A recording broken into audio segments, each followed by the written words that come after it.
How do you know that you're doing everything right? Well, when the media, mainstream media at least, catches up with you finally. Hey everybody, this is Dr. Whiting, and as I've often said, if you live long enough, you get vindicated.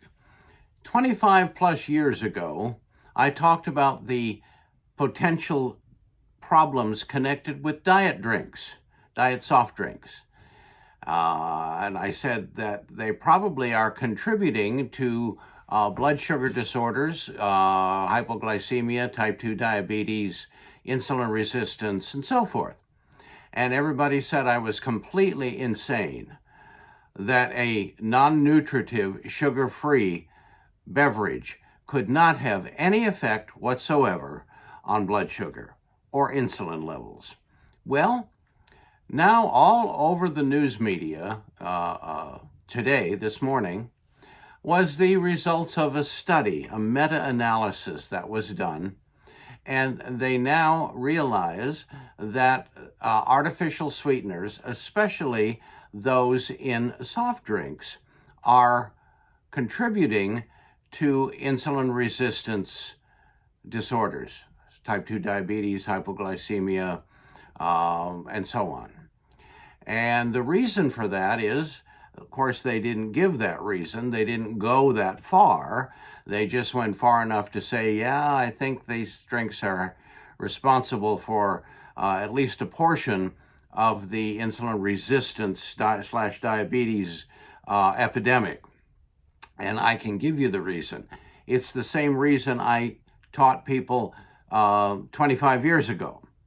The only difference is now I'm slowly being vindicated and proven right instead of being criticized, mocked, and shot down by so-called professional people.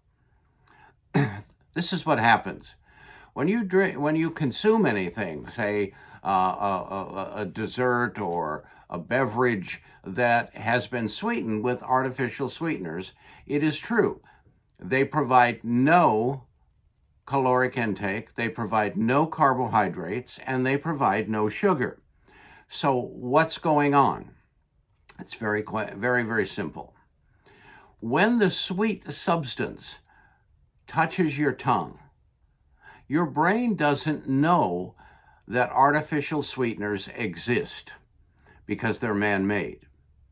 And when your brain senses sweetness, it stimulates the appetite center and it stimulates the chemistry of the body to prepare for a sugar rush or a sugar surge. So what happens is, number one, the brain sends a message to the pancreas to increase insulin production, because insulin is responsible for removing excess blood sugar. And as far as your brain knows, it's coming. But of course, it's not coming. And so you have excess insulin with nothing for it to do, because there is no excess sugar in these sweeteners.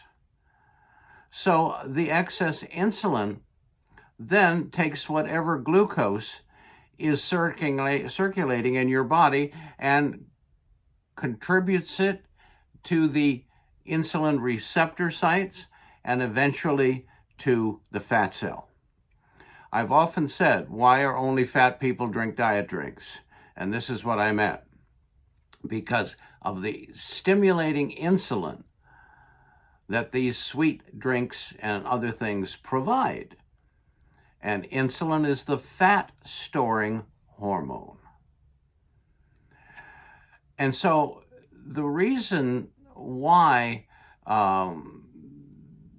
diet drinks can make you fat, can cause insulin resistance and lead to type 2 diabetes is a complex one. But it begins on the tongue, and it goes to the brain, and eventually to the pancreas, and also when you consume sweet things that are falsely sweet, no calories, no sugar, no carbs, it causes the appetite center of the brain to crave more sugar. Sugar and refined carbohydrates are the most addictive substances that we consume. Their addiction has been likened to hard drugs, street drugs. It is so severe. And in some people, it is overwhelming how strong and irresistible these things become. And the reason, in part, for that is when excess insulin is produced internally, it drives your blood sugar down. When your blood sugar falls too low, the appetite center of the brain begins to crave sugars, starches, and other carbohydrates. So it becomes a vicious circle. The more carbohydrates you consume, the more insulin you produce. The more insulin you produce, the lower your blood sugar is driven, and the more you crave more carbohydrates and sugar. And these diet drinks are contributing to that because it's actually tricking your brain into thinking that more is coming, more sugar, more glucose. So it prepares the body chemically by kicking up the production of insulin, which then causes an often sudden drop in blood sugar, which creates the craving, and we just go round and around and around.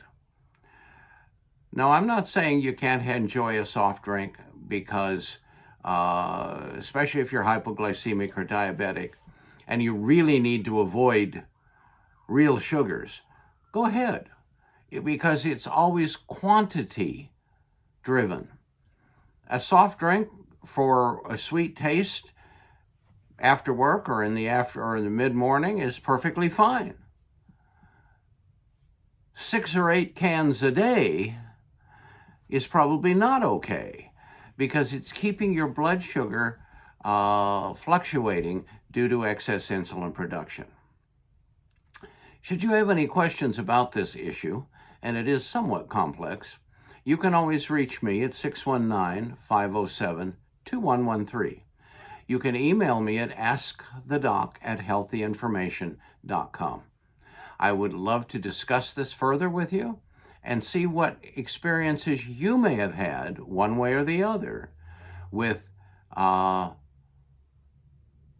so-called sugar-free beverages and sweeteners. This is Dr. Whiting. Take care and stay well.